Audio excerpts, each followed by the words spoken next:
Então seja bem-vindo a mais uma edição do Think Tank. O Think Tank, eu escuso dizer, é aquele programa aqui do canal A Cor do Dinheiro onde nós tentamos fazer a análise daquilo que se passou na semana anterior, do ponto de vista político e do ponto de vista económico. Como sabe, semanalmente acompanham-me aqui o Jorge Marrão, que é um histórico desde o início, e o Jaime Nogueira Pinto, que é um recém-chegado. Mas antes de irmos ao programa de hoje, quero lembrar as parcerias do canal A Cor do Dinheiro, que permitem aquilo que é a nossa independência financeira e, portanto, nos permite dizer o que nós dissemos. Okay? Primeiro é o patrocinador do canal, a Prozis. E em segundo, ainda temos a Blucral Fundos. Agora sim, vamos lá ao programa desta semana e aos temas. Olha, para não estarmos a amassar e estarmos sempre a falar do Trump, esta semana vamos falar de Espanha. Pedro Sánchez, os 50 anos da morte de Franco e, sobretudo, as tentativas que ele tem estado a fazer para limitar e para coartar a justiça em Espanha. Vamos dar um salto também a Moçambique e ainda podemos perder algum tempo, digo eu, para falar sobre malas desviadas do aeroporto de Lisboa. Jorge, queres começar por onde? Não, eu acho que sobre Espanha, o Jaime teve aqui a ideia, eu acho que é uma boa ideia. E levou-me a pensar porque é que a esquerda está a querer usar o passado para projetar o futuro. E as razões podem ser várias, mas há uma aqui que me parece evidente. Porque não tem alternativa para o futuro e só podem fazer a recriminação do passado. E esta recriminação do passado tem vários contornos. É os contornos do regime político, é os contornos dos próprios regimes económicos, da escravatura, do papel da mulher, do papel da igreja. No fundo é revisitar a história, voltar a reescrever para dizer que são donos da verdade para o futuro. E por isso é que Sánchez, que não consegue resolver o problema dos espanhóis, tem que desenterrar Franco para ter utilidade para as suas próprias hostes e para criar uma ideia, se quisermos, de quase de ring fencing. Sim. Portanto, fechar a oportunidade aos partidos que, em algumas matérias, têm uma certa, diria, condescendência, tão próximos das ideias de Franco, mas que dentro da democracia, dentro do regime democrático, seriam aceitáveis. É como se quisesse criar uma espécie de inocular as pessoas de um vírus que não podem ter ideias que estejam associados a antigos regimes e que, em algumas matérias, até seriam boas para o futuro. No caso português é evidente. Eu lembro-me quando um jovem economista, o Nuno Palma, fez o livro As Causas do Atraso Português e revisitou a história económica, a esquerda saltou toda em cima porque ele tinha dito uma coisa óbvia. Sim. Que era, no fundo, houve uma projeção económica resultante de algum conjunto de políticas públicas usadas no tempo de Salazar. Mas nem isso pode ser dito. E, portanto, este regresso ao passado... Jorge, deixa-me só pegar neste ponto. Isto que o Sánchez está a fazer em Espanha, nós já vimos em Portugal.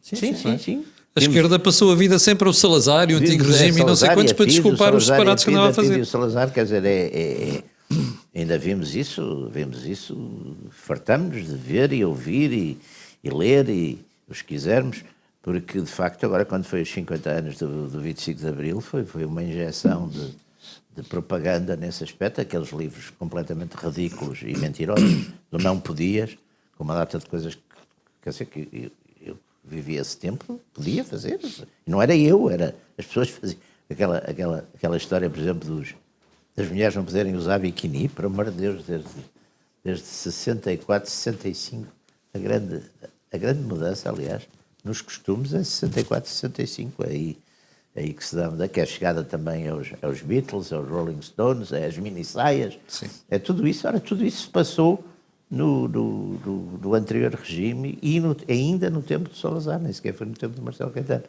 Portanto, esse tipo de recorrência, lá está, quando os regimes não têm mais nada para dizer, dizem, pois, mas olha, apesar de tudo, estamos mal, estamos com fome, os sistemas sociais não funcionam, temos filas enormes para ser atendidos nos hospitais, mas vivemos em democracia, já não há PIDE, já não há Salazar. Quer dizer, é um bocado absurdo e é um bocado estúpido, não é? Mas revela uma fraqueza. Eu acho que, acima de tudo, revela uma fraqueza não é questão de uma fraqueza ideológica. É uma fraqueza de identificação da realidade. E, portanto, é como se... Mas isso, o poder é sempre assim. Ou seja, o poder tem que ter uma narrativa para levar as pessoas, obviamente, a tomarem as suas decisões no sentido que lhes interessa. Mas esse vazio do futuro é evidente. Porque o que Sanches tem que fazer em Espanha é resolver o Vale dos Caídos, no fundo, que é o que ele quer. Resolver o Vale dos Caídos e trazer a Guerra Civil. Eu conheço, aliás, há um filme fantástico que é... Eu agora... Já me dizer quando é estalhado lá para? Não, é o Fauno. É um filme surrealista.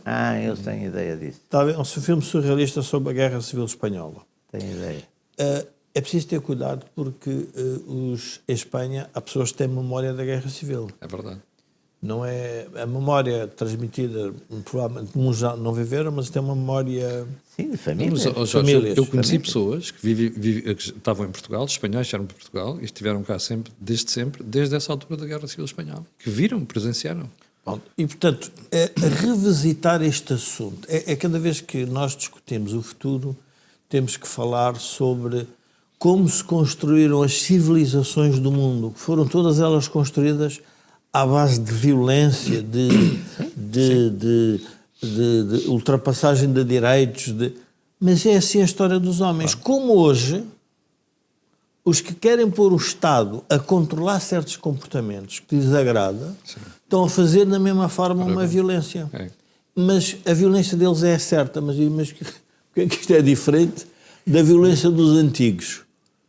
É claro que é uma... Vamos lá ver. É uma violência... usando, lá está, recorrendo à tecnologia. Quer dizer, a gente vê, por exemplo, todas estas políticas de cancelamento, não é? É isso que eu... Exatamente. As proibições de certas palavras. E depois há aqui uma coisa, por acaso, enfim, lá vamos nós outra vez ao Trump. É a reintrodução do senso comum.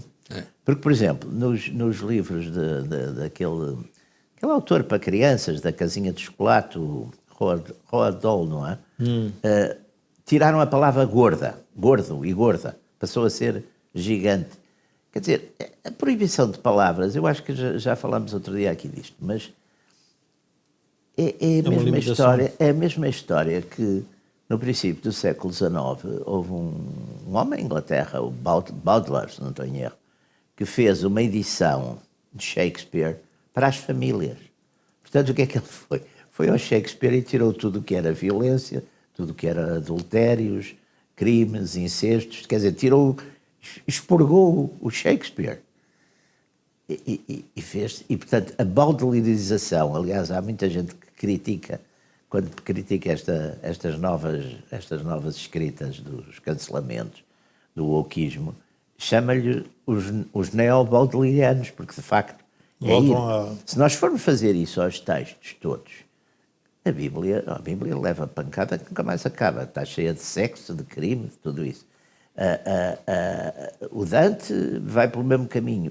Mesmo os nossos autores, quer dizer, o Gil Vicente, o Camões, o Camilo, tudo, quer dizer, desaparece grande parte.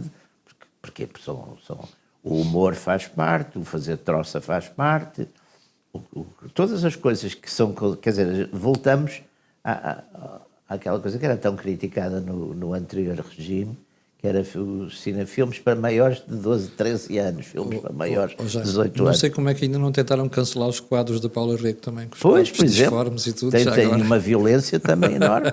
Quer dizer, é uma lógica, porque depois introduzem o tal conceito político. Quer dizer, a violência de uns é boa e a violência dos outros é mau. Quer dizer, há aqui uma preocupação, mas têm-no feito, e a gente vê que é feito com grande naturalidade pelo escândalo que causa dizer-se qualquer coisa em contrário disso.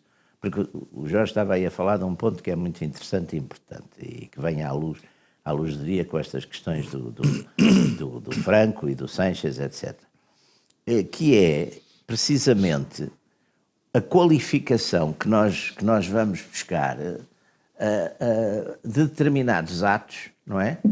Que são bons quando praticados por uns, e essa questão, por exemplo, as direitas, quer em Portugal, quer em Espanha, as direitas sociológicas e os partidos que as deviam representar, não foram capazes, tiveram sempre medo, isso, a esquerda introduziu-lhes esse medo, de defender determinadas políticas porque já tinham sido defendidas autoritariamente, digamos, em regimes paraditatoriais, exatamente anteriormente. E, portanto, quer dizer, defender a família é um valor que a família pode-se defender em termos, em regimes autoritários e pode-se defender quer dizer, os mesmos valores podem-se defender em liberdade. Mas onde eu acho que eles estão a querer fazer um revisionismo histórico, e olhando ao caso de Franco ou Salazar, se quiser, é que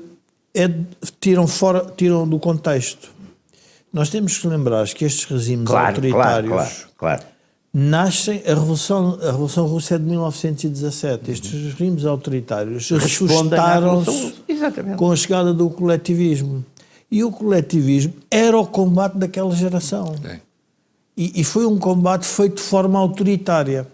Mas o mais interessante na história de Portugal é a questão do Partido Comunista.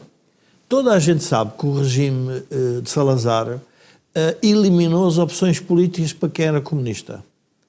Mas quando o Partido Comunista teve hipótese de chegar ao poder, quis fazer exatamente o mesmo sentido contrário. Eu disse isso ao Dr. Cunhal numa entrevista. Pronto, e o que é que acontece? E as pessoas não querem falar no assunto. Querem, no fundo, recuperar a ideia do Partido Comunista, diria, Jorge, a maior prova disso magnânimo, quando, em termos práticos, eu digo, aliás, o Jaime, com o livro do seu Jaime, o livro do Jaime, que tem o Stalin e o Hitler ao lado, só falam no Hitler, nunca se fala no Stalin. É verdade, que é responsável por E dezenas de milhões de reduzem a mortes. direita ao Hitler. E a direita dizer, mas o que é que a direita tem a ver com todos os regimes Mas fascistas? isso é um trabalho magnífico que a esquerda fez. Por exemplo, a mim choca-me perceber que nós não condenamos o Stalin ainda de forma mais veemente do que condenamos Hitler, porque ele é responsável por dezenas de milhões de mortos. Isso é uma coisa espantosa. Mas a esquerda conseguiu passar esse Eu tenho uma visão sobre o tema da esquerda. Mas agora, A esquerda Jorge, quase só um passou ponto. a dizer que o Stalin tinha sido uma coisa anormal que apareceu ali O obsesso. no meio do processo revolucionário. regime, que era bom e fantástico. Apareceu um homem meio maluco. Aliás, há os tipos que apareceu um fascista, que era o Stalin. Quer dizer, e tudo isso é muito importante, porque, digamos, numa civilização de comunicação em que as pessoas reagem muito às palavras como estímulos, não é? Eu passei por uma situação muito interessante quando houve uma coisa completamente ridícula, que era, eu ia fazer uma palestra à Universidade Nova e houve uma oposição e fecharam a universidade e uma série de... Bom, quando lá foi um grupo suadizante da extrema-direita também fazer um protesto contra eles, chamavam fascistas aos extremistas da esquerda, quer dizer, portanto, mesmo num grupo que seria, digamos, de certo modo, aquilo que era mais perto dos fascistas, eles insultavam com aquilo que, de certo modo, correspondia ao que eles eram. Ora, isso é que são as tais vitórias da esquerda, quer dizer, o fascismo continua a ser um insulto e comunista não é uma coisa nobre e devotada ao bem dos povos, quer dizer, que teve erros. É muito interessante, porque tudo isso, e ao mesmo tempo fez-se a tal reducção ad Hitlerum, quer dizer, determinadas ideias, se você defende a pátria, a nação, determinados valores familiares, etc., é fascista e está a poucos passos de ser o Hitler. Quer dizer, a gente viu agora na campanha americana várias pessoas, quer dizer, na América, que começaram a dizer que o Trump era uma espécie de Hitler, era um Hitler à moda de agora, quer dizer. Ou seja, a esquerda, nas palavras, de facto, domina. Ainda domina. Onde é que é a resposta? é o voto do povo que os vai arrumando em alguns sítios.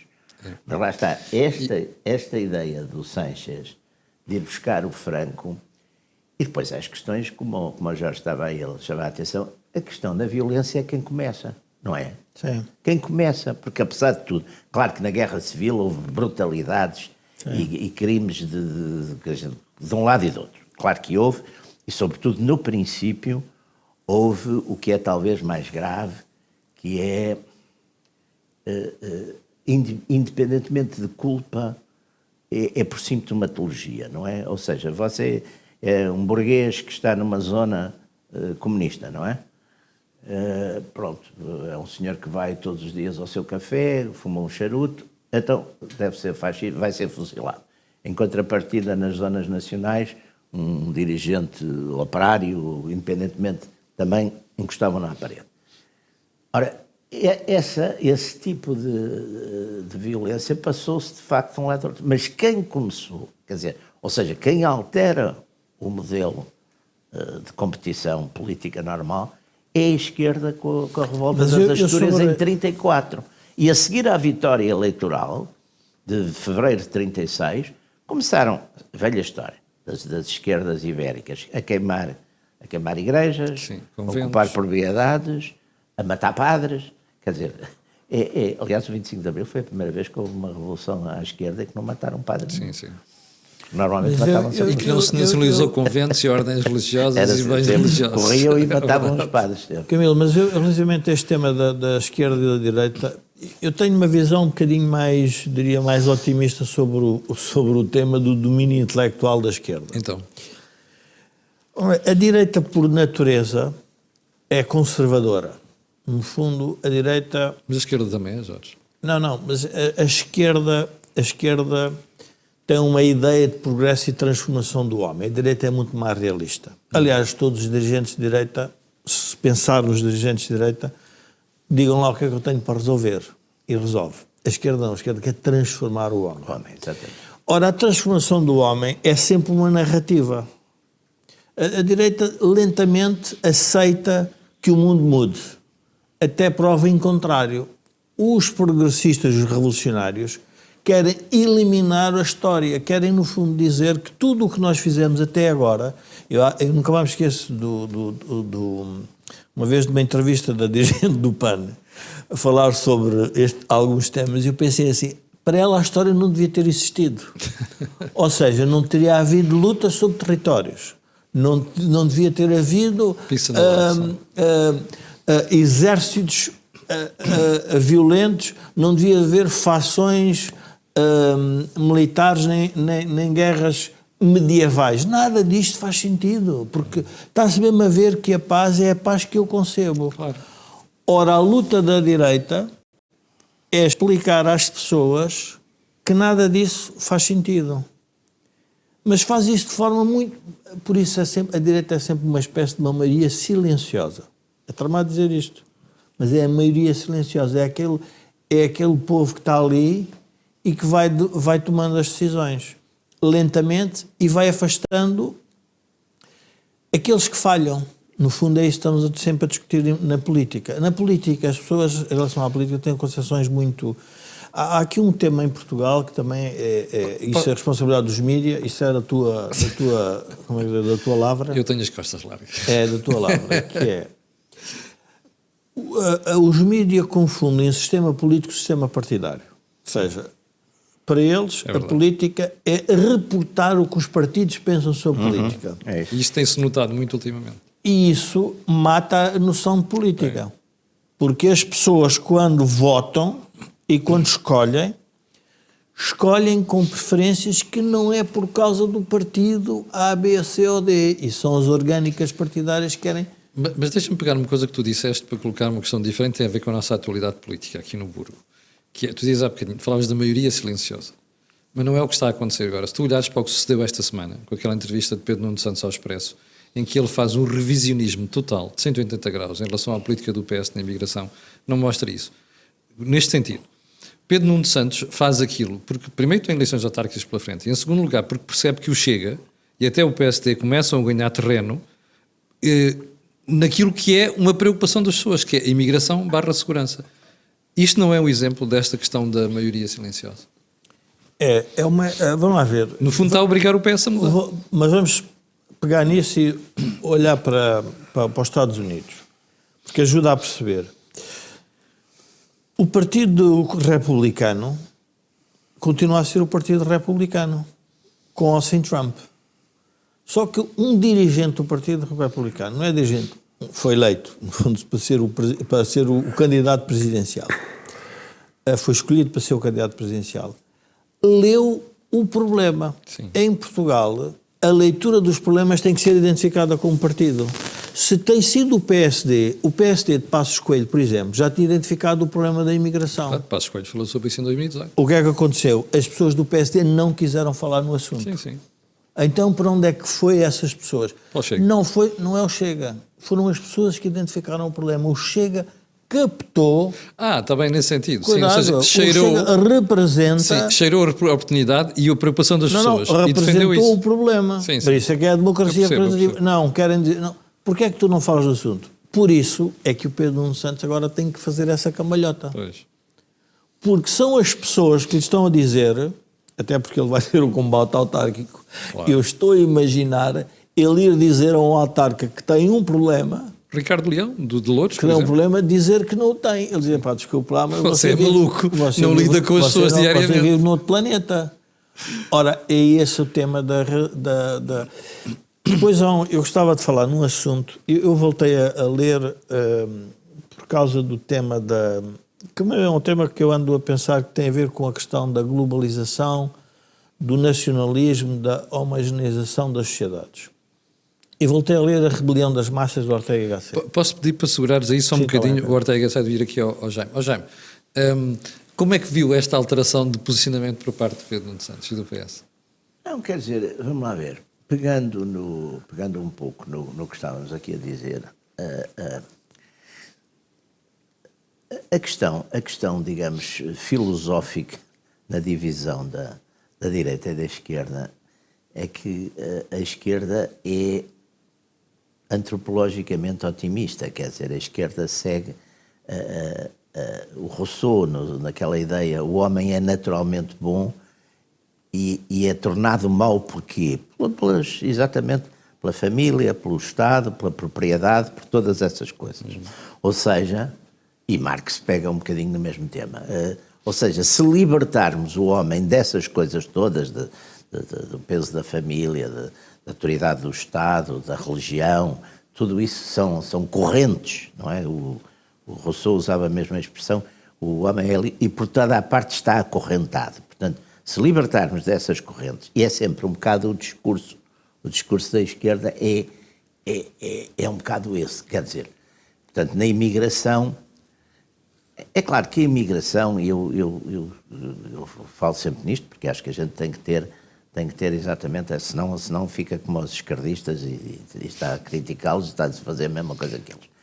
Não há dúvida que a imigração tem uma história, e lá está, quando falamos de imigração, a gente fala, e penso que já temos, eu repito muitas vezes isto, mas acho que é muito importante, as maiores migrações da história moderna são as migrações dos europeus para a América, quer dizer, para as Américas, para a América do Norte, do vimos Sul, isso no programa para os anterior. Estados Unidos, etc. São quase, quer dizer, são 80 a 100 milhões de europeus que vão, mas em condições que não têm nada a ver com as atuais, porque primeiro eram todos da mesma cor, eram todos da mesma religião, e depois iam de espaços apertados, digamos, para espaços livres, para grandes espaços.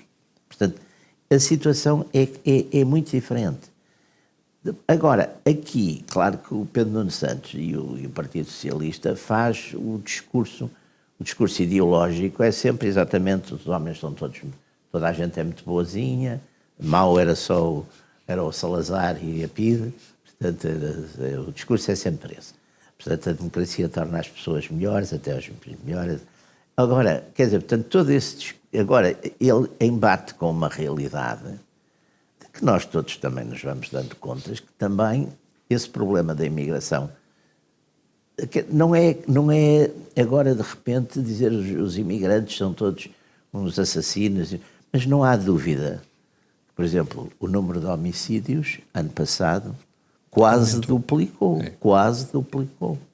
E se formos ver esses homicídios, têm de facto a ver com determinadas comunidades, ou passaram-se em determinadas comunidades, quer dizer, não há dúvida, quer dizer, não vamos para políticas de facto odiosas de considerar, de repente, olhar para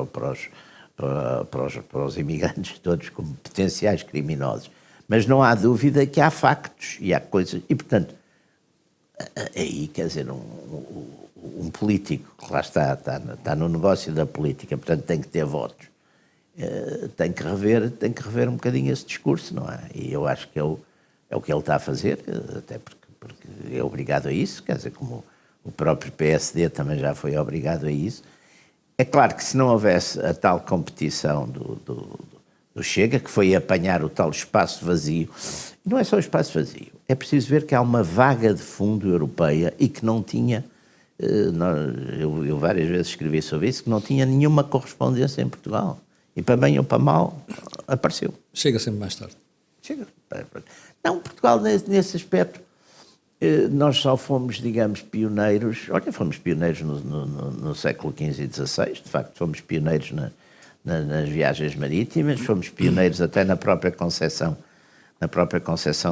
exatamente da empresa dos descobrimentos, porque quando a gente pensa a quantidade de cartógrafos importantes, por exemplo, e de pilotos italianos que o Infante Henrique trouxe para uma coisa perdida, a gente vê, os tipos vinham de Itália, que tinha já uma civilização, as cidades italianas. Génova. Não é? Sim, sim. Florença. A gente começa a ver Génova, exatamente, onde vieram uma série desses pilotos. Florença, quer dizer, a qualidade, se a gente imaginar a qualidade de vida, portanto, o que é que era? Naturalmente, pagavam-os bem, não sei exatamente, não conheço suficientemente isso, mas não há dúvida que o Infante, por exemplo, consegue concentrar aquele capital humano que nós não tínhamos, não é? Sim, os pilotos árabes, elites, não é? E tal. Ele traz essa gente para cá. Quer dizer, e portanto, nós em Portugal, eu acho que também sofremos muito desse o sentimento de decadência é sempre uma coisa que está sempre presente em todas as sociedades. Quer dizer, e nós em Portugal sofremos muito disso, exatamente o tal problema da história, porque há umas pessoas, sobretudo à direita, que exaltam de tal maneira a história que não lhes interessa o presente para nada, porque acham que, pronto, que é uma desgraça, que tudo isso, ficam em casa maçados, às vezes nem... Às vezes são os saudosistas. E são os saudosistas que protestam imenso, mas depois não fazem nada, nem sequer são capazes de comprar um livro ou de assinar uma revista, quer dizer, não têm esses atos. E depois a esquerda repugna-lhe essa história e, portanto, faz aquela redução, era tudo escravatura, era tal discurso, era tudo escravatura, tratavam mal as pessoas. É claro que se a gente pensar nas condições tecnológicas do passado, a vida era muito mais difícil, mesmo para os poderosos, não é? Não é aquela coisa que os Schumpeter... Sim, é ir a um castelo e perguntar onde é que está a casa de banho. Exatamente. É muito simples. Que é uma coisa que nos filmes... Por exemplo, quer dizer, nunca tem a casa de banho. De inverno com 0 graus. Mas os romanos, há uma coisa muito interessante, o Maquiavel tem isso na Arte da Guerra. Os romanos, quando acampavam, a primeira coisa que faziam era as latrinas. As latrinas, as latrinas eram uma coisa essencial, quer dizer, o Maquiavel tem inclusive... Mas o que tem hoje um operário não tinha os membros da corte. É o que o Schumpeter diz dos artefactos, por exemplo, para a cara, para as senhoras se pintarem. Ele diz o que uma dama da corte de Luís XV deliraria para ter estes batons, estas coisas todas. Quer dizer, ficaria... Essa é a parte boa da evolução da história, não é? Ele tem isso no Capitalismo, Socialismo e Democracia, tem uma passagem muito interessante sobre isso. Quer dizer, lá está, mas o que é que muda na história? A natureza humana, já há bocadinho estava a falar nisso. Eu acho que a grande ponto filosófico, enfim, da direita, se quiser, é a continuidade da natureza humana. A gente lê uma narrativa do Homero, por exemplo, o Ulisses podia ser perfeitamente nosso contemporâneo. Quer dizer, o Ulisses é uma figura as reações dele, todos aqueles sentimentos de culpa, ele quer voltar a Ítaca e quer voltar para a Penélope, mas vai tendo os seus devaneios pelo caminho, alguns longos. Mas voltando aqui ao Pedro Nuno bocado- Santos, eu queria voltar à questão do Pedro Nuno Santos. O problema desta reação de Pedro Nuno Santos é que o torna, não sei, a expressão se calhar não é correta, mas inviável para o Partido Socialista, neste sentido. Porque ele faz uma deslocação do tema do partido para a imigração. Ora, é esse tema que foi usado taticamente para fazer a limitação das linhas vermelhas do Chega. Sim, sim. E o problema que o Partido Socialista agora tem que resolver é esta contradição entre aquilo que andou a dizer que são os problemas da sociedade e aquilo que a sociedade está a dizer que são os problemas. E nós podíamos dizer, Pedro Nuno Santos entrou no caminho certo. Porque reconhece. Na verdade, no que fundo é isso. é verdade. No fundo é verdade. Portanto, ele fez a correção correta do ponto de vista da leitura da situação. Só que lhe torna inviável. O problema é a estratégia. Torna inviável por esta questão filosófica da esquerda do homem bom. Quando estava a ler a Rebelião das Massas, eu voltava à questão da Rebelião das Massas e do Pedro Nuno Santos, porque é interessante. O Ortega Gasset começa o texto dele e conta uma história que é uma homenagem a Vítor Hugo. E o chefe protocolar da cerimónia dizia, agora entrou o representante da Inglaterra. E o Vítor Hugo, a brincar, dizia, Shakespeare. Agora entrou o representante da Alemanha, Goethe. Agora entrou o representante da Espanha, Cervantes. E depois entrou um tipo baixinho, muito gordo, e o chefe protocolar diz, agora vou tramar o Vítor Hugo. Agora entrou um representante da Mesopotâmia. O Vítor Hugo disse, agora o que é que eu vou dizer? E disse, a humanidade. E Ortega Gasset faz um discurso porque é que a humanidade não existe. Nesta lógica do que é preciso conciliar, não é o homem como um todo, é o homem na sua circunstância da nação. Sim, da sua vida concreta. E diz, e mais, e ele diz, até é interessante a maneira como ele olha para isto. Ele escreve o livro em 1930. Hein? É interessante ver em que ele diz que as massas a chegarem ao poder vai ser a decadência da Europa. Porquê? Porque é o indivíduo em vez da sociedade que vai prevalecer. E nós vamos precisar de um Estado mais liberal neste sentido, não para defender o indivíduo, mas para defender a possibilidade de eu ter várias vidas dentro da sociedade, a tal homogeneidade que ele é contra. É. E por isso, e quando nós começamos a ler, isto é um livro escrito em 1930, e olha-se para a globalização, e diz, o que é a grande vantagem da globalização? É nós termos tudo mais homogéneo e toda a gente parece que enriqueceu mais. Mas há um problema. Ele diz, a superioridade da civilização europeia é termos a liberdade de manter nações. Não é sermos uma nação única. Porque ele diz, essa é a destruição da própria sociedade. Ele diz, cuidado, ele diz, o que interessa é a sociedade. A política está lá para ajudar a resolver os problemas da sociedade. Ora, o que é que acontece? Um imigrante para uma pessoa de esquerda tem os direitos todos que um cidadão comum. É verdade. Mas a questão é que a sociedade não é só isso. É a cultura, são comportamentos, são religiões. É tudo mais complexo. E por isso é que não faz sentido aquilo que a Ana Catarina Mendes disse, que Claro. é, nós não temos que aculturar nem... Tem. Pronto. Então o que é que ela quer? Ela quer o homem universal. Pois. Isto não Ora, existe. o homem universal é uma abstração Claro. para o cidadão comum. Não existe. Exatamente. E isso mata-os. E por isso é que o Pedro Nuno Santos fica entalado. E nessa... Diz uma coisa certa e leva com o pau. Leva com o pé assim. Temos que ver que essa época, exatamente, tínhamos tido a Revolução Bolchevique, que fez, de facto, uma espécie de genocídio de classe. Não é? Fez. E não foi só a classe alta, entrou um bocado pela classe média, quer dizer, a Guerra Civil Russa teve esses aspectos terríveis, não é? Mesmo antes do Stalin, com Lenin. E já estava a haver reações até escritas o livro do Zamiatin, que é o Nós do Zamiatin, que é a primeira crítica, de facto, a uma sociedade soviética, porque lá está, é tudo igual, eles saem todos... É um livro muito interessante, que é anterior ao 1984 e ao Brave New World, é anterior, portanto, esses já são... o Brave New World já é de 30 e... O Brave New World é mais uma crítica a uma sociedade... Enfim, olha, uma sociedade parecida um bocadinho com as nossas, quer dizer, tem aquelas coisas da eutanásia, aqueles lugares chiques da eutanásia, que é com umas músicas fantásticas, etc. Mas o Zamiatin, lá está, faz a primeira crítica à tal humanidade nova. Eles saem, por exemplo, vivem em casas que têm as paredes transparentes, as tais paredes de vidro, e depois há uns dias por semana, há umas horas que é para poderem ter as suas relações sexuais, ficam vedadas as paredes. Mas depois saem todos ao mesmo tempo a cantar as mesmas coisas, quer dizer, tudo aquilo é regulado, é obrigatório, etc.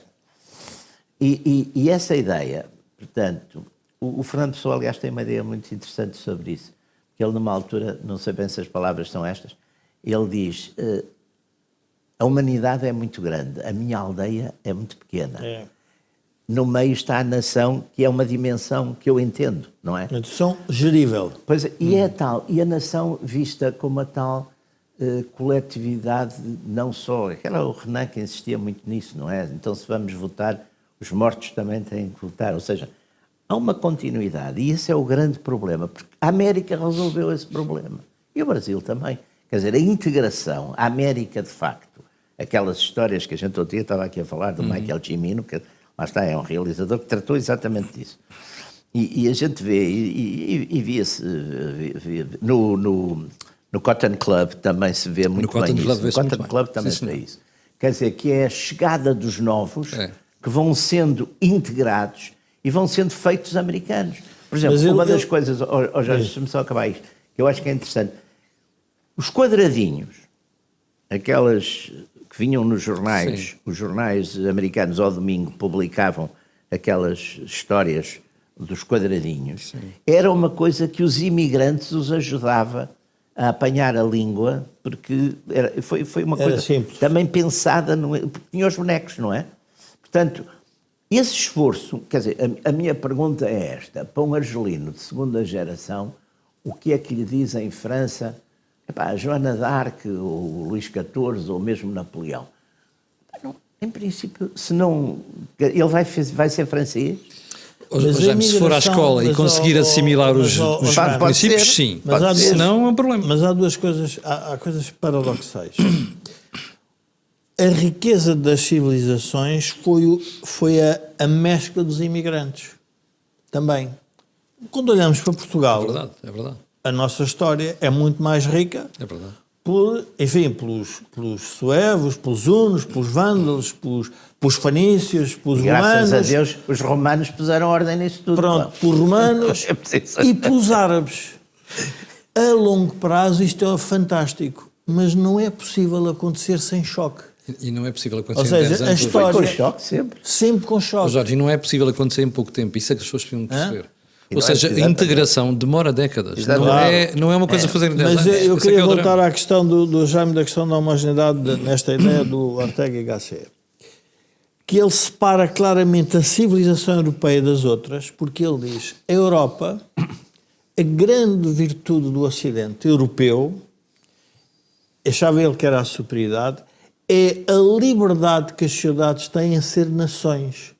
Enquanto na parte asiática é, no fundo, o chefe, o autoritário que comanda, na Europa ele diz que cada vez que aparece alguém, aparece sempre o contrário. Isso é a riqueza. E nós, quando começamos a olhar agora para a construção da União Europeia, onde é que a construção da União Europeia começa a ter tensão? Quando ela se quer transformar numa espécie de uma federação política em que quer impor às nações muitos comportamentos que nem nos Estados Unidos, nos próprios Estados, quando eu olho para o Trump diz que vai fazer isto. Mas isso podia ser resolvido, que é, se tu tiveres um Parlamento Europeu com os verdadeiros poderes e aquilo representar os povos e as nações, torna-se muito mais fácil de executar. Mas se o Parlamento for para a ideia de homogeneizar comportamentos... Não, homogeneizar não pode isto haver. é a mesma Estados coisa têm que que quero ser dizer Estados o com seguinte. Não, agora é independência. as tampas. Nós somos uma nação e há algum problema do transmontano ser diferente do alentejano ou do algarvio? Nenhum. Não. A verdade é que eles têm... Ou seja, a riqueza da nação é nós estarmos... É essa diversidade. também essa diversidade. Sim, E sim. ninguém põe isso em causa. Quando se passa para um patamar superior, quase kantiano, da paz perpétua, do sim, homem sim, certo, a gente tem um problema. E por isso é que a discussão política hoje, e o Trump, é um assunto sério, porque o Trump traz este problema para cima da mesa, que também ninguém sabe como é que o resolve ele próprio, mas a verdade é que não se Leva a questionar. leva a questionar. E este tema da imigração, isto é um tema interessante porque nós ficamos mais ricos com os imigrantes do ponto de vista cultural, porque eles trazem outras novas experiências, mas também eles criam uma nova tensão na sociedade. E como é que isso foi resolvido ao longo dos tempos? O caso português é estudado, por exemplo, a questão das judiarias e das morarias. É. A pergunta é que foram feitas, mas era uma espécie de um gueto, não era administrativo, era uma espécie de um pacto social tácito. Era como os bairros pessoas- em Nova Iorque. Claro. Sim, exatamente. Os five judeus vão points. mais para um sítio, Respeitavam. os Os irlandeses polacos para iam mais para um outros. sítio, Sim. o Little Italian, não é? Exatamente. Little Italian. Exatamente. Pronto. Chinatown. Mais tudo recentemente o isso. Chinatown. Então o que é que acontece? Exatamente. A intervenção do Estado na imigração é sempre, quer fazer uma intervenção cross the border, quer misturar tudo. Isso não resulta porque é a sociedade, é a cultura, é a língua, são os comportamentos, são as religiões, são histórias de famílias que não permitem isso.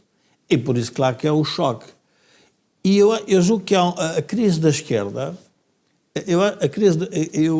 Enfim, nós estamos a falar assim, a crise da esquerda é mais longa do que parece. O que a esquerda teve relativamente... Só quando digo a esquerda, é a esquerda que está prisioneira dos radicais de esquerda. Hoje está quase toda. Quase toda É prisioneira. que fala, pá. A sorte dessa esquerda foi a social-democracia, porque o coletivismo soviético caiu, ou seja, a ideologia que suportava aquilo tudo foi um desastre. O que se fez foi voltar a falar no passado, se quisermos, nazi e dos fascistas, para contrapor a questão do coletivismo, mas o que ficou foi a social-democracia a tentar resolver o problema. Só que a social-democracia também deu um salto muito grande, porque saiu das nações e pôs para cima. E hoje nós começamos a ver a origem de todos.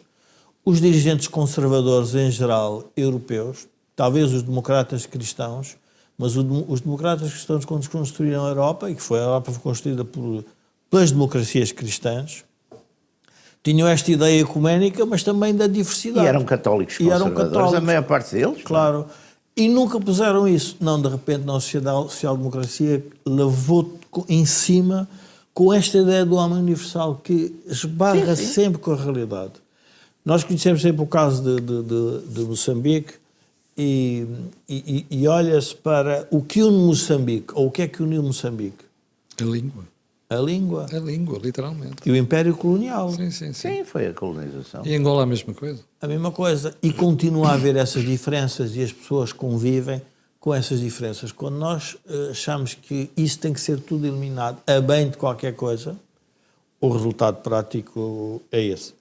Mas nós, já tem pouco tempo, temos que ir às malas, não é? Temos que ir às malas. Jaime, como é que viu que o fenómeno... Não sei, é destas coisas pícaras que acontecem.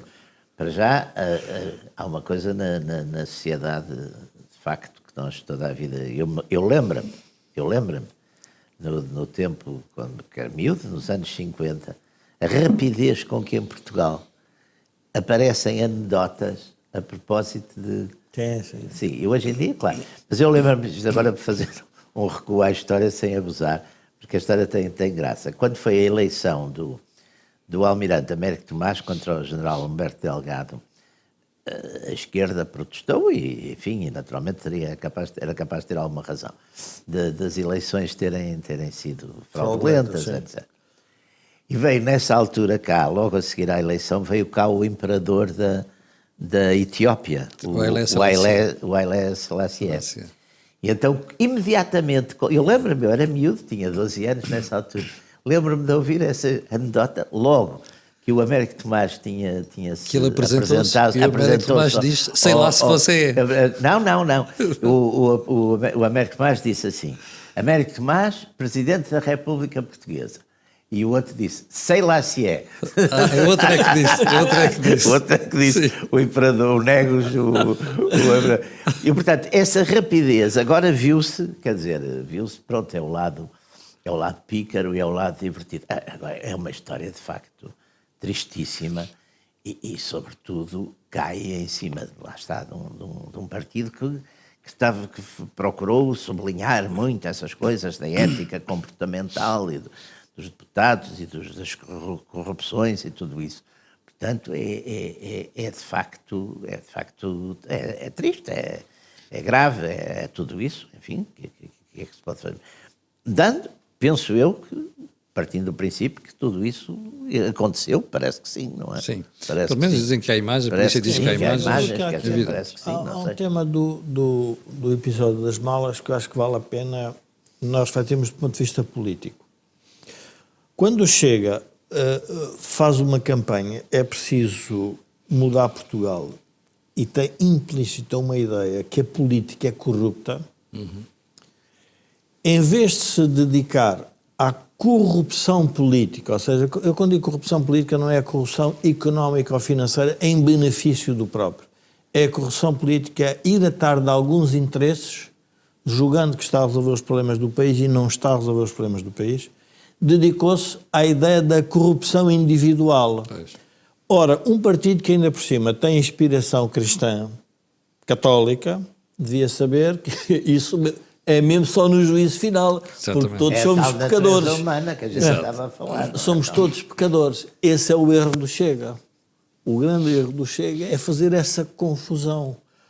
Uma ideia, por exemplo, quando olha para a questão do consulado de Sócrates, é óbvio que há corrupção política, não é a corrupção do Sócrates, é a corrupção política de estratégias de políticas públicas que ele seguiu para capturar eleitores, para maniatar a sociedade, para, no fundo, continuar a ter aquilo que ele queria ter, que era o poder. Isso é corrupção política, em que nós achamos, vamos de repente, uma bancarrota, independentemente da questão do caso que possa ter nos tribunais, mas não vamos confundir as duas. O Chega propositadamente confundiu isso, o André Ventura. Esqueceu-se da Bíblia. Estão lá sempre os pecadores, sempre, desde a primeira página até ao fim, somos todos pecadores, cada um à sua maneira. Então em Sodoma e Gomorra nem havia 7 justos, não é? Exatamente. Deus lá queimou. E caiu-lhe um pecador dentro do partido. E agora como é que se salva disso? É muito simples, é reconhecer que é assim a natureza humana. Mas achas que isso pode afetar, por exemplo, a votação, as intenções da votação no Chega? Eu julgo que não, porque eu ontem, enfim, estava num jantar privado, familiar, e estávamos numa conversa política, e alguém dizia assim, pois, mas o Chega continua a ser o partido das pessoas dos descontentes. Eu digo, mas enquanto houver descontentes, então terá futuro. Esse é o tema. O problema do sistema político é que não quer resolver os problemas dos descontentes porque acha que esses descontentes estão errados. Ou seja, é o contrário. Sim. Isso não funciona. Portanto, o partido, a continuar a absorver os problemas dos descontentes, terá sempre isso. E depois a política tem uma outra dimensão. Eu agora, enfim, tenho estado a observar, quando se diz sempre o Chega e o PS, o papel das oposições é sempre relevar, sempre, os descontentes, os erros. Não é dizer o que vai fazer. Não há isso em política. Ou seja, em política, aliás, quando se olha para o Trump, por exemplo, não ganha a América a dizer o que é a fazer. Sim. Ganha a América a dizer os problemas que tu não resolves. A política tem esta característica em qualquer, seja ele à esquerda ou à direita, portanto não vale a pena. E quem capturar esses descontentes, no fundo, os governos que perduram são os governos que conseguem marginalizar, ou se quisermos, conseguem conter essa faixa.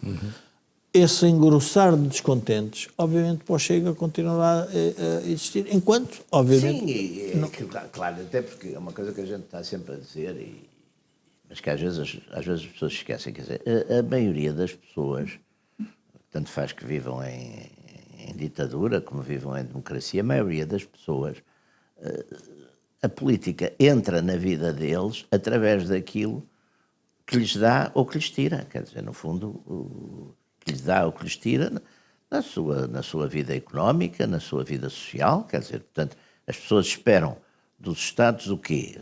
O Estado moderno, que é um Estado social, essa expectativa, as pessoas esperam, quer dizer, ter uns mínimos no aspecto da saúde, da subsistência, etc. Quando isso falha, não é? Quando isso falha, e quando isso, hoje em dia, a sociedade portuguesa é uma sociedade muito pobre, quer dizer, é uma sociedade os salários são muito baixos, sobretudo os salários ditos médios, comparados com a maior parte dos países europeus, são muito baixos, quer dizer, e de facto era a tal história que o Nuno Palma suscitou todos esses ódios da esquerda, porque disse uma coisa que é uma evidência, que quando o tempo em que Portugal se aproximou mais dos níveis europeus foi naqueles últimos anos do Estado Novo, de facto. Sim, sim. Quer dizer, não há dúvida que foi. Mas o exemplo da saúde é interessante, já me está a referir o Estado Social. Se o Serviço Nacional de Saúde funcionasse em pleno, a discussão política não faria muito sentido, porque as pessoas sentiam-se confortáveis. Exatamente. E quer dizer, isto é tão óbvio, porque nós olhamos para países de democracias liberais e temos regimes na saúde em que são quase tudo estatal e temos outros em que é repartido. Mas funciona. Mas funciona. As pessoas não funcionam... Deixa de ser um assunto. As funcionam não funcionam com base em ideologias. Querem ver as suas... Aliás, eles... as technicalities, já também é um tema que eu acho que é muito importante. Estas coisas, quando as pessoas... A política, de certo modo, as questões da educação, da saúde, todas essas questões, desde que haja recursos no Estado, as tecnoburocracias resolvem as coisas, quer dizer, portanto, e de uma maneira geral, nesse aspecto, as políticas aproximam-se.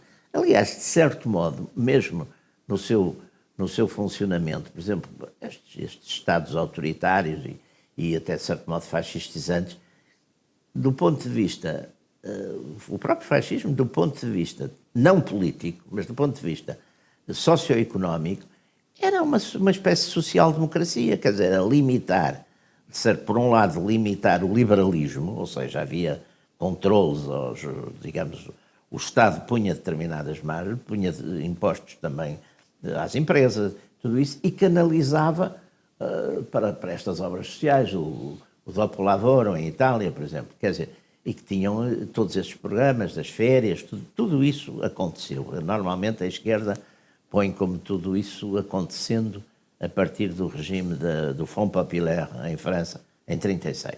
Mas na Itália já tinha aparecido mais cedo e na Alemanha também. Portanto, esses regimes tiveram essa mudança, e aí contrastam com a direita tradicional conservadora, tiveram um grande empenho nessa modernização. Claro, depois, por outro lado, com controles autoritários, com polícias políticas, com todo esse lado. Mas hoje, por acaso, nós não temos tempo. Podemos falar sobre as novas polícias políticas. Porque quando nós falamos na PIDE, não, isto é interessante de ver. O que é hoje a nova polícia política? A nova polícia política hoje está nos mídias e nas redes sociais. É verdade. Nas redes sociais, então. É tramado. E está no Poder Judicial. Porque se nós repararmos, o próprio Poder Judicial, na minha opinião, a forma como atua e como estão a querer os políticos recorrer ao Poder Judicial é para condicionar a sociedade. Sim, aliás, o caso mais escandaloso foi aquela eleição da Roménia que o Tribunal já suprimiu. Não se percebe como. Aliás, o candidato que tinha na altura teve 23% dos votos, que estava à frente. Agora a expectativa dele na primeira volta é 40% dos votos. Quer dizer, portanto, essas coisas. Também as meias autoridades, esses modelos autoritários e supressivos, levados a meio, também depois normalmente também acabam muito mal. Acabam mal. Não é? Lá está, voltamos lá sempre ao Maquiavel. Mas o Chega neste tema do Arruda das Malas caiu-lhe também outra coisa em cima, Então. que é a capacidade irónica e jocosa dos portugueses. Claro. Porque o que saiu sobre... Ou seja... É só ver os memes que andam para aí a circular? Destruiu uma ideia de moralidade superior do próprio partido. E isso tem uma ressaca, pode ter uma ressaca dentro do próprio partido. Ou seja, estas coisas nunca são neutras na política. A gente acha que isto tudo... Mas isto tem uma ressaca, que é a forma, eu diria, a forma até agressiva com que falam sobre os outros. Agora vai ter sempre lá em casa um pecador. Alguém diz, lembra-te lá do que está a passar. O André Ventura defendeu-se dizendo, não, mas nós somos atacados, os outros aconteceu, não sei. É indiferente. A política é isto. Assim. Não, o problema é que lá está um partido que fez desse lado moral, digamos. A bandeira. Uma bandeira sofre mais do que... Sofre, porque os outros, de uma maneira geral, já tinham essa má já fama. Já tinham má fama e já por tinham má fama e já tinham proveito. Não é?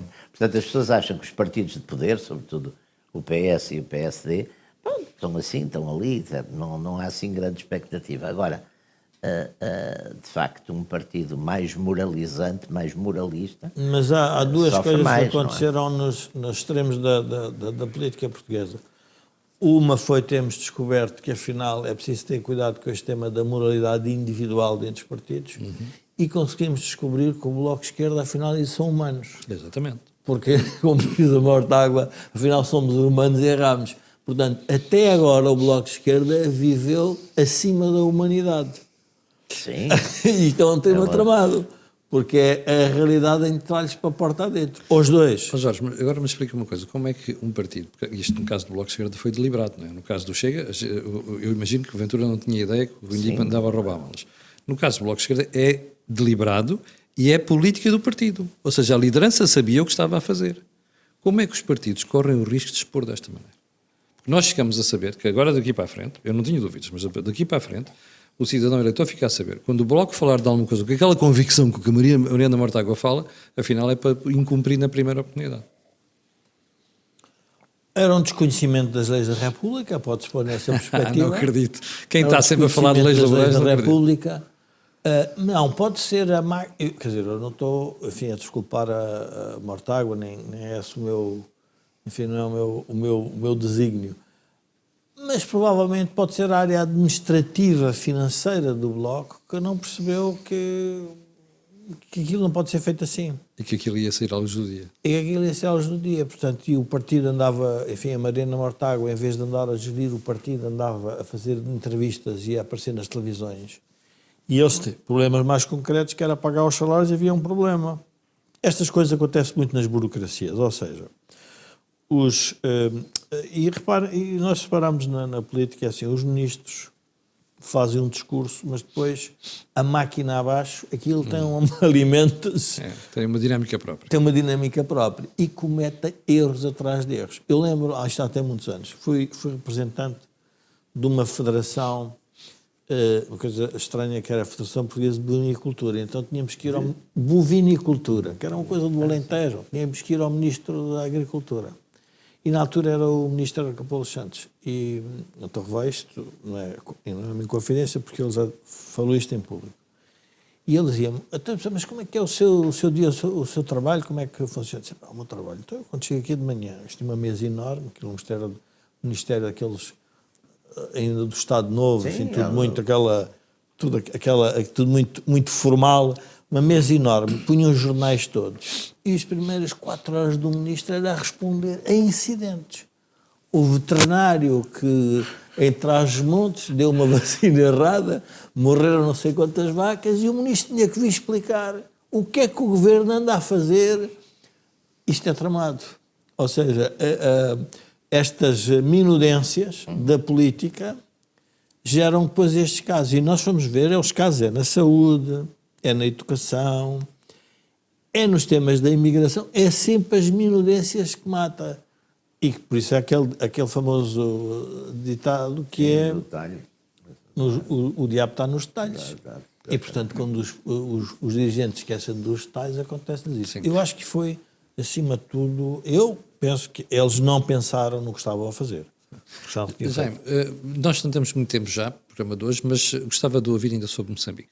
Para mim é uma coisa que me choca e me incomoda, que eu cresci lá e, portanto, faz uma diferença muito grande vir aqui. Eu também conheci bem Moçambique, tentei lá fazer uma coisa que teria evitado alguns dos problemas que Moçambique, a partir de 2017, teve lá em cima no norte, não é? Com aquela guerrilha jihadista, também um bocadinho misteriosa, mas que de facto... Muito misteriosa. Mas que de facto inviabilizou, porque quer a ExxonMobil, quer a Total, enfim, não creio que vão avançar com força para porem no terreno, enfim, os seus técnicos, os seus especialistas, para fazer de facto a exploração do gás enquanto houver esse tipo de risco, não é? E parece que há. E depois há um segundo problema, esse já interno e muito complicado, e que tem tido já, de facto, mais de 300 vítimas, que é todo este protesto pós-eleitoral, não é? Encarnado por uma figura de Venâncio Mondlane, que é, se não estou em erro, sobrinho neto do Eduardo Mondlane, fundador da Frelimo, e que, de facto, parece ter tido um grande apoio popular e, sobretudo, das camadas mais jovens das cidades, não é? Porque isto aqui também é um problema. Uma coisa é uma guerrilha no campo, não é? Outra coisa é problemas, de facto, nas cidades, levantados por aquela juventude que, enfim, até está disponível, até porque para uma certa contestação e até em alguns casos, para violência, porque também não tem grandes expectativas de vida, não é? Eu penso, enfim, não quero estar... Estas coisas são sempre bastante perigosas. Eu conheci bastante bem a questão toda de Moçambique, até porque uma altura dei-me bem na altura, o líder Afonso de Jagama, que era o líder da Renamo, e portanto acompanhei sempre muito toda aqueles problemas da Guerra Civil e depois da Paz de Roma e tudo isso.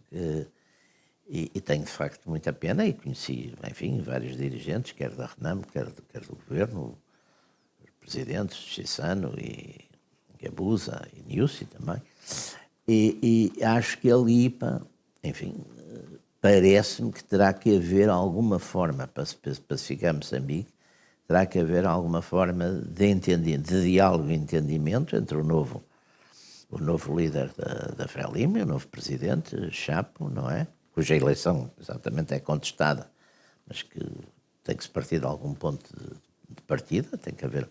E Venâncio Mondlane, quer dizer, tem que haver ali uma forma de entendimento, enfim, não sei se recorrendo a mediações internacionais, recorrendo à União Africana, enfim,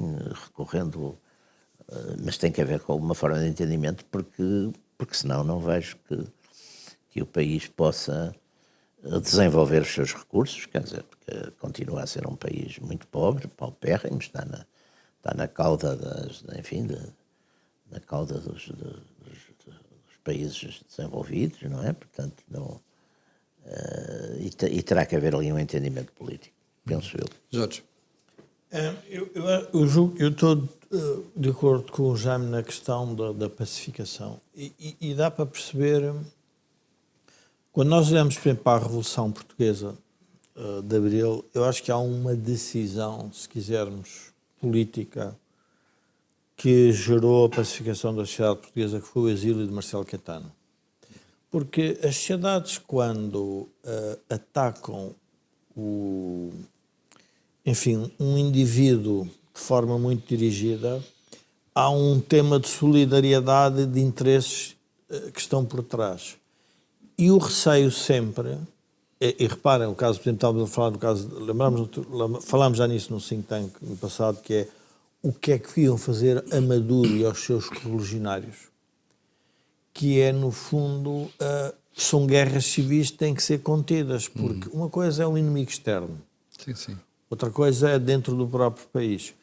E eu julgo que nenhum deles está em condições, e por isso é que aquele confronto é um confronto sério, de garantir que não ataca os interesses das diferentes famílias. Ou seja, nem Mondlane é capaz de dizer, se eu for para o poder, o que é que eu faço aos da Frelimo, e os da Frelimo se vão continuar atrás do que já aconteceu em relação ao Mondlane.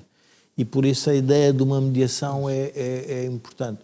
O caso de Trump, por exemplo, na América, se nós vemos a violência de Trump em relação às suas políticas no mundo inteiro, mas em relação ao Biden e ao Partido Democrata, tem sido uma coisa relativamente tranquila, porque ele também percebe, ou seja, temos a questão estava-me a lembrar a questão do Capitólio, em que ele, no fundo, fez uma espécie de um mata-borrão, mas Biden também fez em relação a um conjunto de pessoas, a enorme gente. E eles aceitaram que isso, não nos vamos agora meter nesta coisa de começar aqui a atacar pessoas, porque senão isto nunca mais saímos disto. E perde-se o foco do mais importante. Não? E perde-se o foco.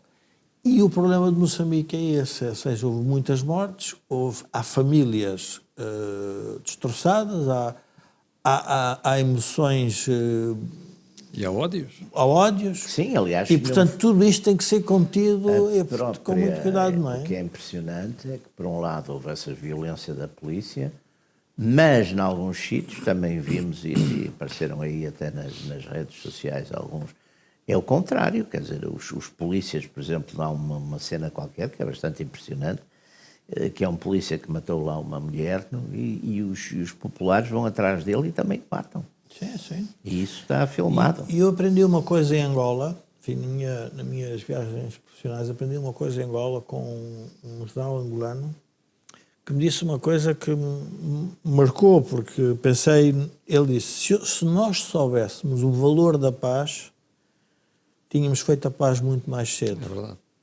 Porque as sociedades que estão fraturadas, que têm estas tensões... Só conhecem aquilo. Não têm a memória histórica. E organizam-se para aquilo Angola, e não se desenvolvem. Mas Angola teve um mérito no modelo pós-guerra, que foi a questão da integração militar. Sim, sim. Que Moçambique também fez, aliás, Moçambique mas fez mal e depois foram afastando o pessoal da Renamo à medida que puderam. É verdade. E não há dúvida que depois de uma guerra civil eu tenho confiança e acredito na paz se vir que o meu lado está nas Forças Armadas e está respeitado e tem armas. Sim, portanto, se houver algum problema... Claro. E, aliás, deu-se curiosamente uma coisa. Grande parte dos quadros das Forças Armadas angolanas depois ficaram, muita gente é da UNITA. Sim, sim. Até porque estavam mais, o pessoal militar do governo, foi mais para os negócios depois, etc. E é curioso. Ora, isso, de certo modo, ajudou à pacificação e à integração. Eu julgo que o tema do Moçambique vai ser esse. Vai ser encontrar um modelo de pacificação. Sim, a pacificação da sociedade. Bem, já chegamos ao final do programa de hoje. Quero agradecer ao Jorge e ao Jaime. E antes de irmos embora, quero recordar que nós temos várias parcerias com a Prozis, também com a Blue Crow, e o programa ainda tem ajuda à produção no grupo Sem Dieselidade. Fique bem, nós voltamos na próxima terça-feira. Eu e você, já sabe, temos encontro marcado amanhã às 8. Muito obrigado.